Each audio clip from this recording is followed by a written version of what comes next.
واغفر لوالدينا واغفر لي وتب علي إنك أنت التواب الحمد لله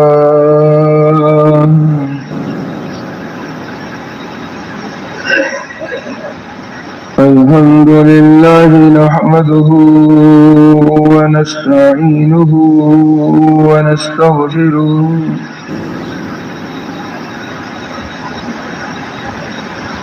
ونؤمن به ونتوكل عليه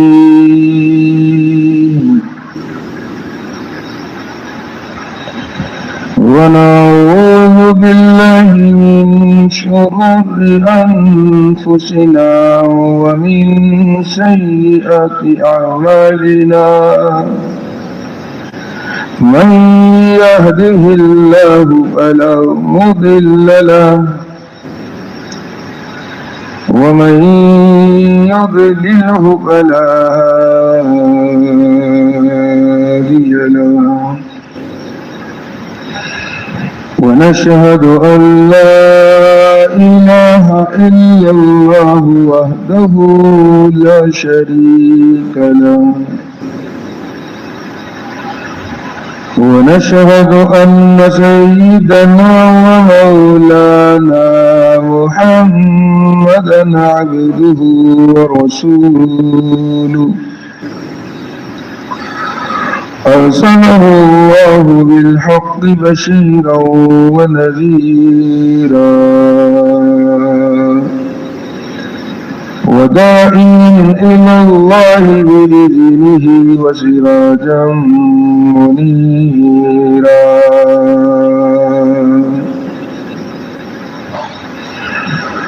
صلى الله تعالى عليه وعلى آله وصحبه وبارك وسلم تسليما كثيرا كثيرا أما بعد فأعوذ بالله من الشيطان الرجيم بسم الله الرحمن الرحيم من عمل صالحا من ذكر أو أنثى وهو مؤمن فلنحيينه حياة طيبة ولنجزينهم أجرهم بأحسن ما كانوا يعملون صدق الله مولانا العظيم وصدق رسوله النبي الكريم ونحن على ذلك لمن الشاهدين والشاكرين والحمد لله رب العالمين. وقال النبي صلى الله عليه وسلم من خاف أدلج ومن أدلج بلغ المنزل ألا إن سلعة الله غالية ألا إن سلعة الله الجنة. وقال النبي صلى الله عليه وسلم الدنيا دار من لا دار له ومال من لا مال له ولها يجمع من لا عقل له أو كما قال عليه الصلاة والسلام. محترم سامعین اور بزرگان دین، اللہ تبارک و تعالی نے اسلام کی بنیاد 5 چیزوں پہ رکھی ہے، جن میں سے پہلا کلمہ طیبہ ہے لا الہ الا اللہ محمد رسول اللہ، یا اشہد ان لا الہ الا اللہ و اشہد ان محمد رسول اللہ۔ اس کے بغیر تو ایمان مکمل ہی نہیں، اسلام میں داخل ہی نہیں۔ ایک رکن تو یہ ہے، اور دوسرا ہے نماز، تیسرا ہے روزہ، چوتھا ہے زکوٰۃ اور 5واں ہے حج۔ یہ اسلام کے ارکان ہیں۔ جس طرح کہ خیمہ انسان لگاتا ہے، ایک بیچ کی لکڑی ہوتی ہے کہ اس کے بغیر تو خیمہ قائم ہی نہیں ہو سکتا، اور 4 کونوں کی لکڑی ہوتی ہے، تو جس کونے کی بھی لکڑی نہیں ہوگی تو وہ گھر اور خیمہ مکمل نہیں ہوگا، نافذ ہوگا۔ اس لیے ان چاروں ارکان کا بجا لانا، کما حق کو ادا کرنا، یہ ہر مسلمان کے لیے ضروری ہے۔ لیکن روزہ تو سال میں ایک ہی مرتبہ فرض ہوتا ہے، اور زکوٰۃ بھی صاحب نصاب پر ہوتی ہے۔ بہت سے سال ہر سال تک صاحب نصاب ہی نہیں ہوتے، اور ایسے بھی ہے کہ شاید ساری زندگی صاحب نصاب ہی نہیں ہوتی۔ جب صاحب نصاب ہی نہیں ہے، سال ہی نہیں گزرا، تو زکوٰۃ بھی فرض نہیں۔ اور حج بھی صاحب استطاعت کے اوپر ہے، زندگی میں ایک مرتبہ، زندگی میں ایک مرتبہ۔ جو وسعت والا ہے بار بار کرتا ہے، صحیح ہے، لیکن شریعت کی طرف سے، اللہ اس کے رسول کی طرف سے زندگی میں ایک مرتبہ فرض ادا کرنا ہے، جبکہ صاحب استطاعت ہو۔ اور ایک مرتبہ کر لیا، پھر اگر نہ بھی کرے تو کوئی گناہ نہیں، فرض ایک مرتبہ ہے زندگی۔ تو تین ارکان کی تو یہ کیفیت ہے۔ باقی رہ جاتی ہے نماز۔ ہاں، یہ نماز ایک ایسا فریضہ ہے جو انسان پر بلوغ سے لے کر موت تک فرض ہے، اور ہفتے میں، مہینے میں، سال میں نہیں ہے، بلکہ روزانہ ہے۔ اور روزانہ بھی ایک مرتبہ نہیں ہے، بلکہ 5 مرتبہ، ایک مرتبہ نہیں ہے، 5 مرتبہ۔ تو اللہ تبارک و تعالیٰ نے اس 30 دن میں اپنے گھر کا راستہ ہمیں اور آپ کو دکھلایا۔ اس 30 دن تک اللہ تبارک و تعالیٰ نے اپنے گھر کا راستہ ہمیں اور آپ کو دکھلایا۔ شیاطین کو قید کر دیا، نفس کو جو مغلوب کر دیا، اور روزے کو فرض کر کے نفس کو اور بھی زیادہ کمزور کر دیا۔ وہ شہوات، وہ خواہشات اس میں باقی نہ رہے، کہ نیکی کا عمومی ماحول بنا دیا کہ ہر آدمی چلا آ رہا ہے، ہر آدمی چلا آ رہا ہے، ہر آدمی جب چلا آئے تو عمل کرنا آسان ہوتا۔ غور کرتے چلے جائیں گے، ایسا پروگرام بنایا، ایسے حالات سازگار بنائے کہ ہر انسان اللہ کے گھر میں سجدہ ریز ہونے کے لیے آتا رہا، اور ایسے بھی حالات بنائے کہ لوگ پہلے سے آ جاتے۔ یہ روزے تو پھر بھی ٹھنڈے ہو گئے پہلے ہی دن سے۔ رمضان سے پہلے سب گرمی تھی، اور رمضان سے 2 دن پہلے بارش بھی ہو گئی، ٹھنڈے، اور ٹھنڈے چلے آ رہے ہیں۔ وہ کہہ رہے ہیں کہ ہمیں کچھ پتہ ہی نہیں لگا۔ یہ بھی اللہ کا احسان۔ لیکن جو گرمی کی شدید روزے ہوتے تھے تو نماز سے بھی آدھے گھنٹے پہلے لوگ آ جاتے، اور جب اے سی لگا ہو ماشاءاللہ وہاں تو پھر وہ جلدی آئے تھے۔ تلاوت ہو رہی ہوتی تھی، تلاوت کر رہے ہیں، پڑھ رہے ہیں، بیٹھے ہیں، مسجد بھری ہے۔ اب اللہ نے کرم کیا کہ روزے ٹھنڈے کر دیے، تو مطلب یہ نہیں ہے کہ اب جب نماز کھڑی ہو رہی ہے تو 2 صفیں ہیں، اور جو نماز امام سلام پھیر رہے سارے کھڑے ہیں، 1 رکعت 2 رکعت نکلی ہوئی۔ یہ ناشکری۔ جس اللہ نے کرم فرمایا، روزوں کو ٹھنڈا فرمایا اور گرمی کی شدت کو کم کر دیا، تو جس طرح گرمی میں جلدی آتے تھے تو لہذا اس میں بھی آنا چاہیے تھا۔ تو خیر بہت سے لوگ آتے تھے، اکثر نہ بھی آئے، تو تلاوت بھی کرنا، سنتیں بھی پڑھنا، یہ اللہ نے ایسے فضا کو سازگار بنایا، موافق بنایا۔ ہم اور آپ 30 دن تک اللہ تبارک و تعالیٰ کے گھر میں آتے رہے، یہی اللہ تبارک و تعالیٰ کر سکتے ہیں۔ چونکہ دنیا میں لاٹھی تو ہے نہیں، دنیا میں لاٹھی تو ہے نہیں۔ اليوم عمل ولا حساب وغدا حساب ولا عمل۔ آج عمل کے دن ہے، پکڑ دھکڑ کوئی نہیں، پکڑ دھکڑ جزا سزا کوئی نہیں۔ کل وہاں پکڑ دکڑ ہوگی، جزا سزا ہوگی، کوئی گنجائش نہیں ہوگی عمل کی کہ آپ آنا چاہیں کہ پلک جھپکنے تک گناہ نہیں کروں گا، بھیج دیں، ایسا نہیں۔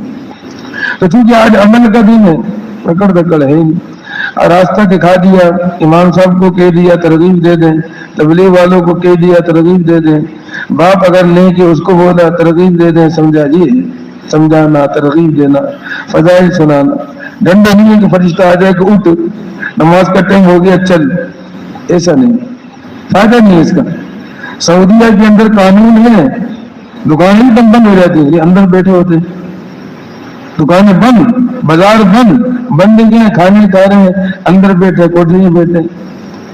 پولیس، فوج، قانون یہ انسان کا عمل پکڑا ہے، یہ جانور نہیں ہے، یہ عقل بالغ آدمی ہے. اس کو اللہ کا ڈر، اللہ کا خوف یا اللہ کا عشق اور محبت وہ عمل پہ لا سکتی، وہ عمل پہ لا سکتی، قانون وغیرہ نہیں لا سکتی. ظاہری فضا بن جاتی ہے، پڑھتا ہے نہیں پڑھتا ہے کیا ہے کچھ پتہ نہیں، تو پکڑ دھکڑ ہے ہی نہیں، ترغیب ہے. تو یہ اللہ کر سکتے تھے، یہ فضا بنا دی، کر دی. اب ہم سے بڑا بدبخت کون ہوگا جو چاند دیکھتی مسجد کا راستہ بھول جائے. چاند دیکھتے ہی کتنی بڑی بدبختی ہے، کتنی بڑی محرومی ہے. چاند دیکھتی 30 دن آتا رہا اور چاند دیکھتی مسجد کا راستہ بھول گیا. یہ جانور سے بھی بدتر ہے. کتے کو بھی ایک راستہ دکھا دو تو وہ بھولتا نہیں، نابینا اندھے کو آپ پکڑ کے راستہ دکھا دیں وہ بھولتا نہیں، وہ بھولتا نہیں، چلے گا سیدھا اسی جگہ پہنچے گا، وہ راستہ نہیں بھولتا. ہم ایسے بینا بدبخت کہ راستے ہی بھول جائیں. اللہ تعالیٰ حفاظت فرمائے. شاہ عبد القادر جیلانی رحمۃ اللہ علیہ فرماتے ہیں کہ جو آدمی نماز نہیں پڑھتا اس کو مسلمانوں کے قبرستان میں دفن نہ کرو. مسلمانوں کے قبرستان میں دفن کرنے کو منع کر دیا. ایک حدیث میں آتا ہے من ترک الصلاۃ متعمدا فقد کفر، جس نے جان بوجھ کر ایک نماز بھی چھوڑ دی وہ کافر ہو گیا. یہ حدیث کے الفاظ. فقہاء فتوی کی روح سے اور احادیث کی روح سے کافر نہ بھی کہیں، لیکن اس کی شناعت، قباحت، اس کی شدت اللہ کے یہاں کتنی زیادہ بری ہے کہ اس کو کفر کے اندر شامل کیا جا رہا ہے. اور یہ تو صاف حدیث کے الفاظ ہیں. کسی بھی گھر میں ایک بے نمازی ہو اس کی نحوست 40 گھروں تک جاتی ہے، اس کی نحوست 40 گھروں تک جاتی ہے. کتنے گھروں تک بھائی؟ یہ تو کہاں پہنچ جاتے ہیں لوگ، کہاں پہنچ بھائی. سنو، ایک نماز چھوڑ دے تو اس کی نحوست 40، اتنی شناعت ہے کہ 40 گھروں تک نحوست ہے. اور جس گھر میں خود نمازی ہے اس کا کیا حال ہوا؟ اسی سے وہ نتیجہ نکالے نا. حدیث کے الفاظ ہیں کہ بے نمازی کی نحوست 40 گھروں تک جاتی، اور جہاں خود گھر میں بے نمازی اس کی نحوست کا کیا عالم ہوگا. اور جب ساری کی ساری بدبخت بے نمازی عورت ہمارے چھوٹے بڑے اس کی نحوست کا کیا عالم ہو. اس کا ذمہ دار کون ہے؟ جو گھر کا سربراہ ہے. الا کلکم راع وکلکم مسئول عن رعیتہ، خبردار سن لو کہ تم میں سے ہر ایک نگہبان ہے اور اس سے اس کی ماتحتوں کے بارے میں سوال کیا جائے گا. کوئی اپنے گھر کا نگہبان ہے، پوچھا جائے گا بیوی نے نماز پڑھی، بچی نے نماز پڑھی، بیٹے نے نماز پڑھی، نہیں پوچھا جائے گا. یہ آپ کی ذمہ ہے. تو آپ اندازہ لگائیں گے سارے کے سارے بے نمازی ہیں، اس گھر کی نحوست کا کیا عالم ہوگا. اسی لیے کہتے ہیں کہ گھر کے حالات خراب ہو گئے. ہر بچہ افلاطون بنا ہوا ہے. کیا کہتی؟ ہر بچہ افلاطون بنا ہے، سنتے ہیں، رو رہی ہے بیٹھ کر. یہ اولاد میری سنتی نہیں، یہ بچی میری سنتی نہیں، یہ بچی کام کرتی نہیں، یہ مجھے جواب دیتی نہیں، زبان دراز. ہر گھر کا یہ حال ہے، ہر گھر کا یہ حال ہے. جو افلاطون بنے ہوئے، باپ کو اٹھاتے ہیں، ہاتھ باپ کو مارتے پیٹتے ہیں. یہ حد تک پہنچ چکی ہے، یہاں تک ہے کہ گولی مار کے مار دیا، اور سب کو مارا زیادہ، ماں کو زیادہ گولیاں ماری ہے. پڑھا ہے کہیں؟ میں نے تو پڑھا. آپ نے کسی نے پڑھا سنا کہیں؟ ابھی کا واقعہ سنا ہے؟ بات ہے، جھوٹ نہیں بول رہا، سنا ہے. تو یہ نحوست ہے، آپ کی سمجھ میں آئی یا نہ آئی، یہ نحوست ہے. اس رب نے آپ کو 30 دن تک راستہ گھر کا دکھایا اور آپ چاند دیکھتی راستہ بھول جاتے ہیں. نماز کسی حال میں معاف نہیں ہے، نماز کسی حال میں معاف نہیں ہے. بلوغت سے لے کے موت تک نماز فرض ہے، بلوغت سے لے کے موت تک. آپ کے بچے بچیاں 7 سال کے نماز کا کہو، اور اگر 10 سال کے ہو نماز نہ پڑھے تو کیا کرو گے پھر بچوں کے؟ تو مشہور حدیث ہے بچپن سے سننے، مارو باپ کو حکم ہے، اور چیزوں میں نہیں ہے، نماز نہ پڑھے تو مارو۔ بلوغت سے لے کے موت تک نماز فرض۔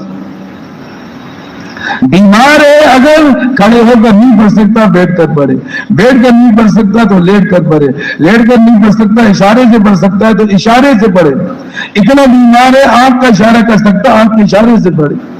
صلاۃ الخوف ہے، جہاد ہو رہا ہے، دشمن کھڑا ہوا ہے، نماز کا وقت ہو گیا، نماز معاف نہیں ہے، آگے کھڑے ہو اس کے آگے، دشمن کے آگے نماز، تو یہ چلے جائے پھر ایک رکعت۔ صلاۃ الخوف کا مستقل ایک طریقہ ہے، جو جان پہ بنی ہے اور تیر اور نیزے اور تلواریں چل رہی ہیں، وہ نماز معاف نہیں، اور آپ بدبخت، ہم بدبخت آرام سے بیٹھا ہوا ہے، نماز پڑھتے ہی نہیں، نماز پڑھتے ہی نہیں۔ نماز پڑھنا یہ فرض ہے، یہ سب سے پہلا حکم ہے، یہ سب سے بڑا حکم ہے۔ سارے احکامات جبرائیل کے واسطے سے جناب رسول پاک صلی اللہ علیہ وسلم کے قلب اطہر پر اترے، آپ نے صحابہ کو پہنچایا، لیکن نماز ایک ایسا حکم ہے کہ اس کو دینے کے لیے اسرا اور معراج عطا کی گئی۔ اسرا مسجد حرام سے بیت المقدس کا سفر، پھر بیت المقدس سے ساتوں آسمانوں سے سدرۃ المنتہا، یہ معراج عطا کی گئی۔ فکان قاب قوسین او ادنی فاوحى الى عبده ما اوحى، بندے اور اس کے رب کے درمیان اتنا فاصلہ رہ گیا جتنا کمان کے دو سروں کے درمیان، یہ کمان ہے، یہ ایک سرائی ہے، جتنا کمان ہے، تیر مارا کمان کے دو سروں کے درمیان ہو۔ فکان قاب قوسین او ادنی، اس سے بھی کم، کمان سے بھی کم۔ فاوحى الى عبده ما اوحى، مرا بطور تحفہ اللہ نے یہ نماز دی، ہم جیسے بدبختوں کو بطور تحفہ یہ نماز دی۔ الصلاۃ معراج المؤمن، یہ نماز مومن کی معراج ہے، حضور کی معراج تو وہ تھی، مومن کی معراج یہ کہ نماز پڑھتا ہے اللہ سے ہم کلام ہو جاتا ہے، اللہ کے قدموں میں پہنچ جاتا ہے، اگر سمجھے نماز اسے پہنچ جاتا ہے۔ اللہ کا کھا کے گناہ، اللہ کے احسانات میں ڈوب کے گناہ، آنکھیں سے یہ، ہاتھ سے یہ، پاؤں سے یہ، زبان سے یہ، کان سے یہ، جس کی آنکھیں نہیں ہے پوچھو آنکھوں کی کیا قدر ہے، جس کی زبان نہیں ہے پوچھو زبان کی کیا قدر ہے، جس کے کان نہیں ہے پوچھو کیا قدر ہے، جس کا ہاتھ نہیں پاؤں پوچھو، یہ سب کچھ اللہ نے دیا۔ آپ 5 وقت نماز کے لیے نہیں آ سکتے۔ اپنے گریبان میں ہر آدمی جھانکے سوچے کہ کتنی بڑی ہے نا انصافی ہے، ظلم ہے کہ اللہ کا کھا کے 5 وقت نماز کے لیے آتے، کہتے ہیں اکٹھے پڑھ لیں گے، بدبخت جو ہے کمانے کے چکر میں اکٹھا پڑھ رہا ہے، اکٹھا، یہ کہاں کی انسانی، یہ کہاں کی انسانی۔ تو بھائی اللہ نے یہ 30 دن تک راستہ دکھلایا ہے، نماز فرض ہے، موت تک فرض ہے، 5 وقت کی نماز فرض ہے اور جماعت سے فرض ہے، صف اول میں تکبیر پڑے گا، اس کے فضائل ہیں، دنیا بھی بنے گی آخرت بھی بنے گی۔ کہا کہ بے نمازی کی قبر میں اللہ تعالیٰ ایک اژدہا مقرر فرما دیتے ہیں جو گندا ہوتا ہے اور نہایت ڈراؤنا ہوتا ہے۔ جس طرح زکات نہ ادا کرنے پہ گندا صاحب کہا کہ یہ خزانہ گندا صاحب بن جاتا ہے، نمازی کے لیے بھی کہا گندا صاحب، یہ زہر کی زیادہ ہونے کی علامت ہے، وہ پھنکارتا ہے اور اس کو مارتا ہے، ڈستا ہے، ہڈیاں اس کی ٹوٹ جاتی ہیں۔ اور کہا کہ اللہ تعالیٰ ایک فرشتہ مقرر کرتے ہیں جو نہایت ڈرانا ہوتا ہے، لمبے لمبے دانت، لمبے لمبے بال، بالکل سیاہ، آنکھیں بالکل نیلی اور گرین کلر کی ہوتی ہیں، اور اس کی منہ سے آگ کے شعلے نکلنے ہوتے ہیں، آگ کا اس کے ہاتھ میں گرز ہوتا ہے، ناخن بڑے بڑے ہوتے ہیں، اور وہ اس کی طرف آتا ہے اور گرز مارتا ہے، 70 ہاتھ انسان بے نمازی زمین میں دھس جاتا ہے، پھر نکلتا ہے، پھر مارتا ہے، 70 ہاتھ زمین میں دھس جاتا ہے۔ فجر کی نماز چھوڑنے پر ظہر تک مارے جاتا ہے، ظہر کی نماز چھوڑنے پر عصر تک مارے جاتا ہے، عصر کی نماز چھوڑنے پر مغرب تک مارے جاتا ہے، مغرب کی چھوڑنے پر عشاء تک مارے جاتے ہیں۔ اب تو گھبرا کے یہ کہتی ہے کہ مر جائیں گے، اب تو گھبرا کے یہ کہتی ہے کہ مر جائیں گے، مر کے بھی چین نہ پایا تو کہاں جائیں گے۔ یا تو کہیں سارے مر جاؤں، 3 بڑے مر جاؤں، کوئی خرابی مر جاؤں، آرام آ جاتا ہے، لیکن وہ موت نہیں ہے، موت کو بھی موت دے دی جائے گی، موت نہیں۔ یہ الف لینا ہزار دانشی ساستانی قصہ کہانی نہیں بیان کر رہا، الف لیلا ہزار داستان جو مشہور قصے کہانی کی کتاب ہے، تو اس کا قصہ کہانی بیان نہیں کر رہا کسی کا ڈائجسٹ کا یا کسی اخبار کا، کسی انسان کا لکھا، یہ قرآن ہے، یہ حدیث ہے، سمجھ میں آ جاتا ہے تو بچ جاؤ گے، سمجھ میں نہیں آتا تو اپنا ہی نقصان کرتا ہو، کسی اور کا نقصان نہیں کرتا۔ اس سے خبر ہے 30 دن تک تمہیں اپنے گھر کا راستہ دکھایا، 30 دن تک مسجدیں بھری نہیں، آپ آتے رہے اور چاند دیکھتی مسجد کا راستہ بھول جاؤ، مسجد خالی ہو جائے، ویران ہو جائے۔ 100 بہانے آپ کر لو کوئی بہانہ کام نہیں آئے، 100 بہانے آپ کر لو کوئی بہانہ کام نہیں آئے۔ پڑھنے کا حق ادا کریں، کہیں اور اپنے نہیں ہے۔ اگر آپ نہیں کہیں گے اور لوگوں کو نہیں بنائیں گے، آپ نمازی بھی ہوں گے پھر بھی پکڑے جائیں گے، وہ آپ کو پکڑا دیں گے، چاہے رشتے دار ہو، چاہے پڑوسی ہو، چاہے اولاد ہو۔ اس کی فکر کرنا، اس کو کہنا بتانا بھی یہ میرے آپ کے ذمہ ہے، اور خود ادا کرنا یہ بھی میرے آپ کے ذمہ ہے۔ اللہ تعالیٰ مجھے اور آپ کو عمل کی توفیق نصیب فرمائے۔ ارکان میں نے بتلا دیے، دین کے اور بہت سے کام ہیں، اس سب سے پہلا حکم، سب سے بڑا حکم، اول ما يحاسب به العبد يوم القيامة الصلاة، اذا صلح صلح سائر عملي واذا فسدت فسد سائر عملي، او كما قال علیہ الصلوۃ والسلام۔ سب سے پہلے نماز کے بارے میں پوچھا جائے گا، نماز صحیح تو باقی اعمال بھی صحیح نکلیں گے، نماز صحیح نہیں تو باقی اعمال بھی صحیح نہیں ہوں گے۔ تو جب اسی کو نہیں کر رہا تو باقی کیا؟ اس لیے میں نے اس پہ زور دیا، اگر مسجد سے تعلق ہوگا، علماء سے تعلق ہوگا، ایمان بھی بچ جائے گا۔ ورنہ آج پڑھے لکھے قادیانی بن رہے، پڑھے لکھے دہریے بن رہے، پڑھے لکھے کمیونسٹ بن رہے، پڑھے لکھے سوشل میڈیا کے اوپر حضور کی گستاخی، صحابہ کی گستاخی، ازواج مطہرات کی گستاخی اور صحابیات کی گستاخی، ایسی ایسی گستاخی کہ آپ کے رنگ پہ کھڑے ہو جائیں اور آپ نکل پڑے کہ ہم اس حکومت کو ختم کر دیں، کہ یہاں ایسا ہو رہا ہے۔ نماز میں آؤ گے، علماء سے تعلق رکھو گے، ایمان بھی بچے گا، ورنہ آج ایمان بھی سلامت نہیں۔ تو بھائی سب نماز پڑھیں گے انشاءاللہ۔ کہاں پہ؟ مسجد میں، تقوی میں نہیں پڑھیں، کہاں سے آتا ہو؟ کہتے اس کو آبادی میں لگتی، پہلے 2 گھر یہاں لگتے تھے، 2 گھر وہ بھی بک گئے، اس کو آبادی نہیں لگتی۔ قبولیت ایسی ہے، بزرگوں کی وجہ سے لوگ کہاں سے آتے۔ عید کی نماز یہاں پہ ہوگی 6:20 پر، عید الفطر کی نماز یہاں پر ہوگی 6:20 پر۔ جیسے ہی اشراق کا وقت شروع ہوتا ہے، نماز بھی شروع اول وقت ہمیشہ ہوگی، چونکہ بقرعید میں زیادہ ضرورت پڑتی ہے اول وقت کی، اس میں بھی ہوتی ہے اول وقت میں 6:20 پر عید الفطر کی نماز ہوگی۔ تو نماز کہیں بھی پڑھیں، کام پہ ہوں، کاروبار پہ ہوں، فیکٹری پہ ہوں، ہر جگہ مسجد ہے، مسجد میں باجماعت نماز پڑھنے کا اہتمام فرمائیں۔ پھر آپ خود دیکھیں فوائد کتنے ہیں دین دنیا آخرت کے، وہ آپ کو جانے سے سمجھ میں آئیں گے، ویسے سمجھ میں نہیں آئیں گے۔ اتنا پڑھنے مان لے کہ 5 وقت کی نماز گھر پہ، دکان پہ، دفتر میں نہیں، گھر پہ، دکان پہ، کمرے میں، دفتر میں نہیں، مسجد میں، اور تکبیر اولیٰ اور صف اول میں۔ کون پڑھے گا انشاءاللہ؟ اللہ ہم سب کو عمل کرنے کی توفیق نصیب فرمائے۔